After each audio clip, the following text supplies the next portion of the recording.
Dari sekian banyaknya ideologi, nampaknya ideologi komunislah yang banyak sekali catatan hitam di beberapa negara. Salah satunya negara kita, Indonesia. Tapi, kenapa ideologi komunis bisa sampai membuat sebuah pemerintahan, bahkan negara takut ia berkembang? Mari kita mundur ke belakang dan melihat kembali sejarah Perang Dingin antara Amerika dan Uni Soviet. Sebenarnya dua negara ini tidak memiliki kesamaan visi jauh sebelum Perang Dingin. Tetapi keduanya akhirnya memilih untuk bekerja sama meruntuhkan rezim Nazi Jerman. Lalu mengapa setelah rezim Nazi Jerman runtuh, keduanya malah bermusuhan? Ya, jawabannya adalah ideologi.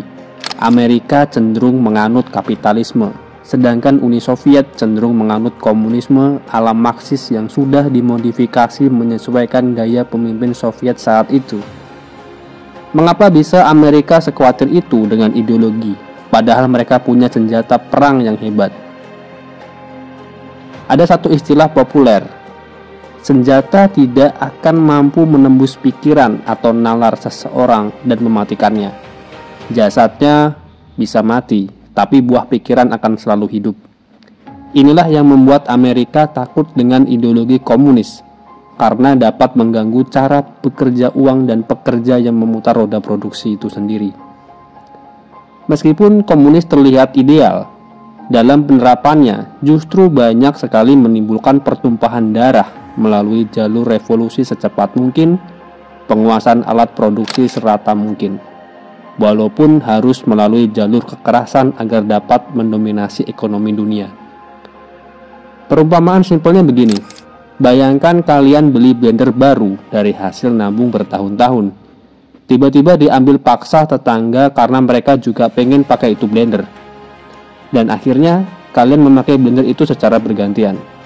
Adilkah tindakan begitu? Menurut pandangan komunis, itu adil. Karena kamu dan tetangga akhirnya bisa merasakan blender baru meskipun si tetangga tidak ada andil sama sekali.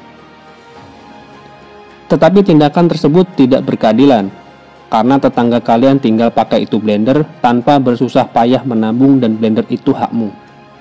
Nah, itulah penjelasan singkat komunisme yang berkembang di era modern saat ini.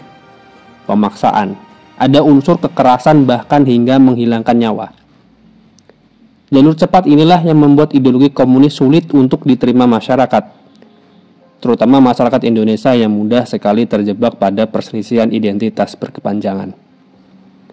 Sebenarnya baik komunis maupun kapitalis keduanya sama-sama memiliki rapot buruk di masa lalu untuk mencapai sebuah tujuan.